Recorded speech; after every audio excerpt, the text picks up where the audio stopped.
ಆಟ ಆಡ್ತಾನ ಈಗ ಅವ. ತಮ್ಮ 7:30ಗೆ ಮನೆ ಬಿಟ್ಟ ಬಿಡ್ಲ, 7:30ಗೆ ಬಿಟ್ಟವಿ ನಿನ್ನೆ. ನಿನ್ನೆ 7:30ಗೆ ಬಿಟ್ಟವಿ. ಇವತ್ತು ಬಂದು ಮುಟ್ಟೋದಂದ್ರೆ ಏನೈತೆ ಇಲ್ಲ ಅದು. ಬೆಳಗ ಮುಂಜಾನೆ 7:30ಗೆ ಬಿಟ್ಟವೆ.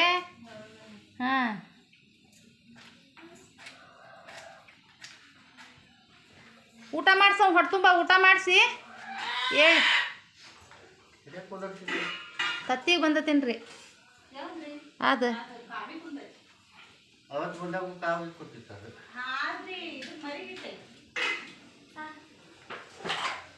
ಏಸದಾವಿ ಕೋಳಿ ಒತ್ತಕ್ಕೆ ಬಡದ ಮುರಿತೈತಿ ಹಂಗೆ ಇಟ್ಕೊಂಡು ಹಂಗೆ ಅವಂಗೊಂದು ಹಗ್ಗ ಕಟ್ಟಿ ಕೊಡಕ್ಕ.